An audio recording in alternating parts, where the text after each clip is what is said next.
जूतों से मारूंगा, ये भाजपा के लोग कह रहे हैं मान्यवर। आप कहते हैं मैं एक फोन कॉल की दूरी पर हूं। मैं पूछना चाहता हूं क्या इस सरकार के पास कॉल करने के लिए 2 रुपए भी नहीं है? अरे 2 रुपए नहीं है तो हम लोगों से ले लो, लेकिन कॉल कर लो किसानों को। जलियांवाला बाग कांड में शहादत देने वालों के वंशजों को आप खालिस्तानी कह रहे हैं। जो डीजल दे रहा है उस पर मुकदमा, जो खाने का इंतजाम कर रहा है उस पर मुकदमा, एनआईए लगा दो, सीबीआई लगा दो, पुलिस लगा दो, जांच लगा दो।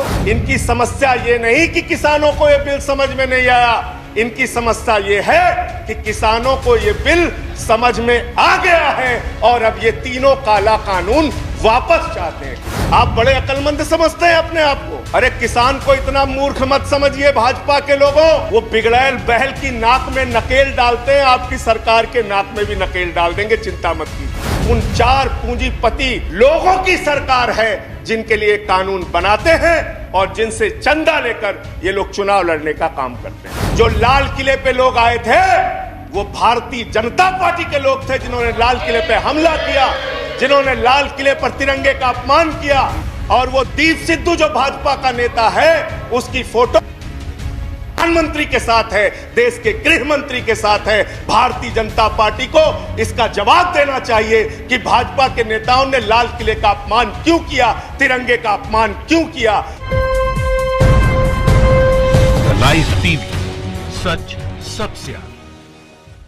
मैं दुष्यंत कुमार की चंद पंक्तियों से अपनी बात शुरू करना चाहता हूं कि हो गई है पीर पर्वत सी पिघलनी चाहिए, हो गई है पीर पर्वत सी पिघलनी चाहिए, इस हिमालय से कोई गंगा निकलनी चाहिए और सिर्फ हंगामा खड़ा करना मेरा मकसद नहीं, मेरी कोशिश है कि ये सूरत बदलनी चाहिए। आज मुल्क में जो हालात है किसान के मान्यवर, आज क्या हालत कर दी गई है इस देश में।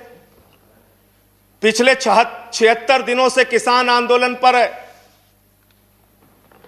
उनके ऊपर लाठियां चलाई गई, आंसू गैस के गोले छोड़े गए, बूढ़े किसानों की आंखें फोड़ दी गई, कड़कती ठंड में पानी की बौछारें की गई।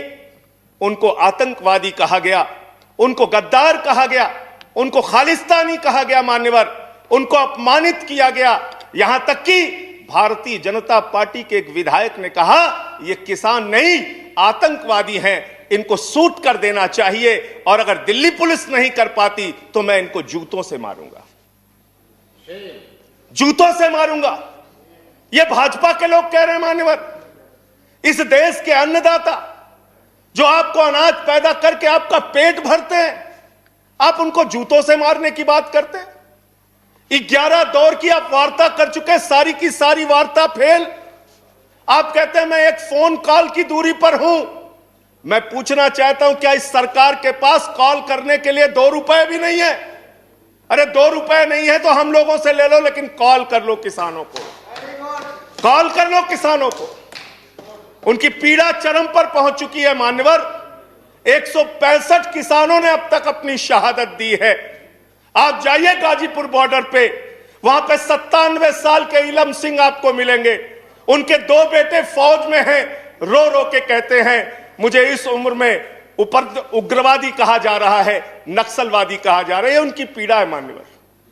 आप जाइए टीकरी बॉर्डर पे, आप जाइए सिंगू बॉर्डर पे, पीड़ा के साथ वो लोग कहते हैं शहीद आजम भगत सिंह के वंशजों को, शहीद लाला लाजपत राय के वंशजों को, जलियांवाला बाग कांड में शहादत देने वालों के वंशजों को आप खालिस्तानी कह रहे हैं, आतंकवादी कह रहे हैं, उनको अपमानित करने का काम कर रहे हैं।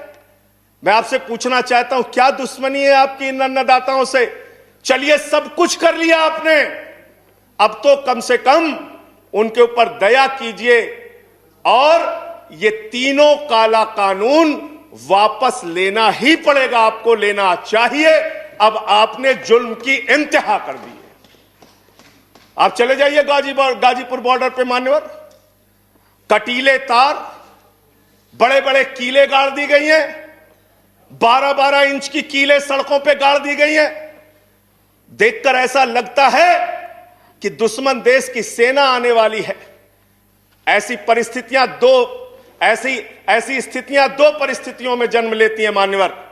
जब देश का शासक अपनी जनता से डरने लगता है तो ऐसी सीमाएं बेड़ियां बनवाता है, या देश की जनता को शत्रु समझने लगता है तब ऐसी बेड़ियां लगवाता है। यह हो रहा है मान्यवर। आज इनके जुर्म के कारण हिंदुस्तान के महान किसान नेता बाबा महेंद्र सिंह टिकैत के बेटे राकेश टिकैत को रोना पड़ा और यह कहना पड़ा कि भाजपा के लोग घेर कर हमें लाठियों से पीटना चाहते हैं। यह आप करा रहे हैं, यह आप करा रहे हैं। आप डेमोक्रेसी की बात यहां पर करते हैं, आप आजादी की बात यहां पर करते हैं। आपने इस देश की हालत यह बना रखी है कि राजदीप सरदेसाई जैसे वरिष्ठ पत्रकार के ऊपर आपने मुकदमे दर्ज करके पत्रकारिता को भी दबाने और उसको कुचलने का काम किया। हर तरफ जुल्म, हर तरफ एफआईआर, हर तरफ मुकदमे। जो पानी पहुंचा रहा है उस पर मुकदमा, जो डीजल दे रहा है उस पर मुकदमा, जो खाने का इंतजाम कर रहा है उस पर मुकदमा। एनआईए लगा दो, सीबीआई लगा दो, पुलिस लगा दो, जांच लगा दो। अरे वो आपके देश के नागरिक हैं। आप कहते हैं किसानों को यह बिल समझ में नहीं आया, हम बड़े समझदार हैं, आइए हम आपको किसानी बिल समझाएंगे। मान्यवर, इनकी समस्या यह नहीं कि किसानों को यह बिल समझ में नहीं आया, इनकी समस्या यह है कि किसानों को यह बिल समझ में आ गया है और अब ये तीनों काला कानून वापस चाहते हैं किसान। आप बड़े अक्लमंद समझते हैं अपने आप को। अरे किसान को इतना मूर्ख मत समझिए भाजपा के लोगों। वो बिगड़ैल बैल की नाक में नकेल डालते हैं, आपकी सरकार के नाक में भी नकेल डाल देंगे, चिंता मत कीजिए। मैं आज सुन रहा था मान्यवर, मुझे बड़ा आश्चर्य हुआ। सारी की सारी भारतीय जनता पार्टी की सांसद जितने भी नेता बोल रहे थे, कह रहे हैं कांग्रेस पार्टी ने 2019 के घोषणा पत्र में इसको लिखा था। यह बिल तो कांग्रेस पास करना चाहती थी। जीएसटी की बात करो, यह बिल तो कांग्रेस करना चाहती थी, हम इसलिए इसको कर रहे हैं।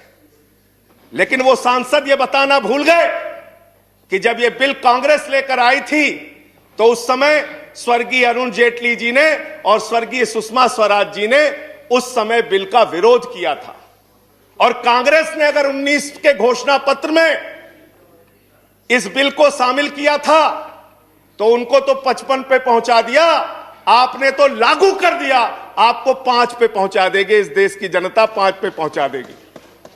इसलिए अगर आप कांग्रेस के सपनों को पूरा करने के लिए आए हैं तो जनता को भ्रमित मत कीजिए।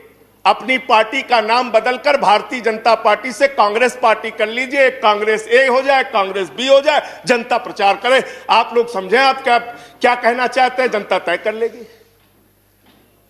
मान्यवर, इस बिल में क्या क्या लिखा है वो बातें आपको बता के और थोड़ी बातें कह के अपनी बात खत्म करूंगा।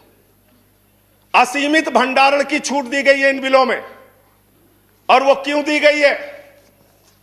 2 साल से अडानी का 100 एकड़ जमीन का लैंड यूज चेंज करने की एप्लीकेशन हरियाणा सरकार के पास पेंडिंग थी।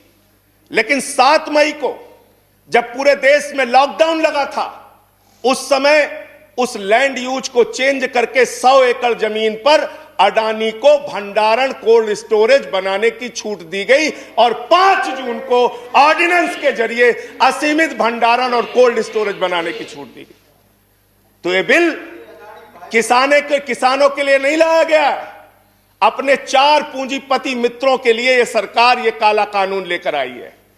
उन्हीं को फायदा पहुंचाने के लिए काला कानून लेकर आया गया है, उन्हीं के लाभ पहुंचाने के लिए काला कानून। यह सरकार 130 करोड़ हिंदुस्तानियों की सरकार नहीं है मान्यवर, यह सरकार उन 4 पूंजीपति लोगों की सरकार है जिनके लिए कानून बनाते हैं और जिनसे चंदा लेकर ये लोग चुनाव लड़ने का काम करते हैं।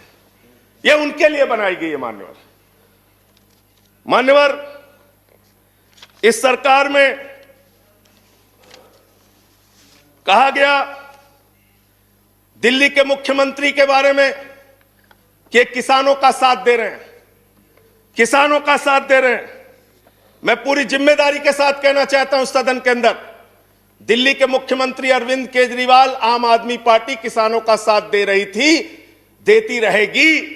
और आपने हमसे 9 स्टेडियम मांगा, जेल बनाने के लिए केजरीवाल जी ने इनकार किया।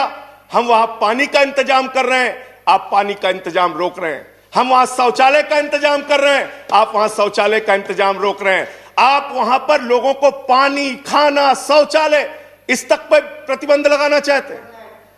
इंटरनेट, वो दुश्मन देश के नागरिक है क्या?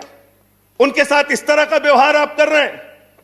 एक माहौल बनाया गया 26 जनवरी को, लाल किले पे हमला, लाल किले पे हमला।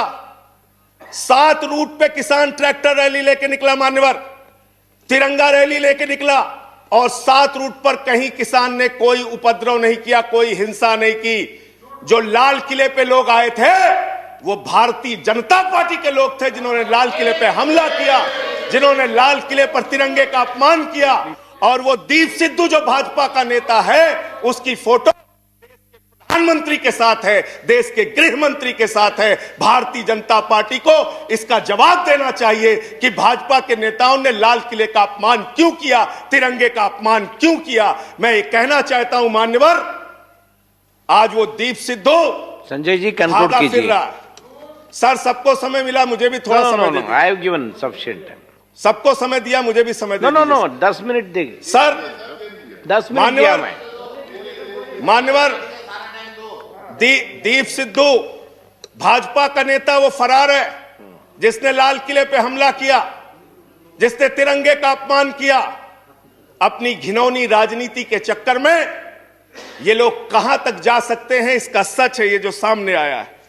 आप एमएसपी देने की बात कहते हैं, आप कहते हैं हम इस देश के किसान को एमएसपी देंगे। बड़ी अजीब बात है मान्यवर, इस देश के किसान को एमएसपी देने के नाम पर क्या कर रहे हैं ये?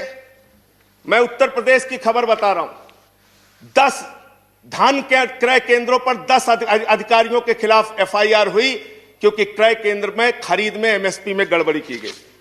इसी तरीके से 1 रुपए किलो गोभी बिक रही थी, तो किसान ने अपनी गोभी पे ट्रैक्टर चला दिया। उत्तर प्रदेश की खबर। बरेली के अंदर उत्तर प्रदेश में 3 करोड़ की धान खरीद हो गई कागजों पे, किसान का पता तक नहीं है। तो डेरेक ओब्रायन साहब, जो यूपी में खरीद हुई है वो भूतों की खरीद हुई है, किसान का पता नहीं, नाम दर्ज करके खरीद हो गई। 4 साल में गन्ना किसानों पे मात्र 10 रुपए इन्होंने बढ़ाया है उत्तर प्रदेश के अंदर, मात्र 10 रुपए मान्यवर। तो इसलिए ना आप एमएसपी देना चाहते हो, ना किसान को उसके फसल का दाम देना चाहते हो। असीमित भंडारण की छूट देकर आपने पूंजीपति मित्रों को यह सुविधा दे दी कि सस्ते में किसान से अनाज खरीदेंगे, सस्ते में किसान से फल खरीदेंगे, सस्ते में किसान से सब्जियां खरीदेंगे, उसका बड़े बड़े स्टोरेज में भंडारण करेंगे, जमाखोरी करेंगे, और जब बाजार में फल सब्जियों की कमी हो जाएगी, अनाज की कमी हो जाएगी, तो महंगे दामों में जनता को बेचेंगे। यानी आपने महंगाई को, जमाखोरी को, कालाबाजारी को इस बिल के माध्यम से लीगलाइज करने का, वैधता प्रदान करने का काम किया है। इस देश में महंगाई बढ़ाने का काम किया है, उसका रास्ता आपने खोला है। इसलिए भी ये बिल, तीनों का तीनों काला बिल वापस लिया जाना चाहिए। Thank you. लाइव टीवी, सच सबसे आगे।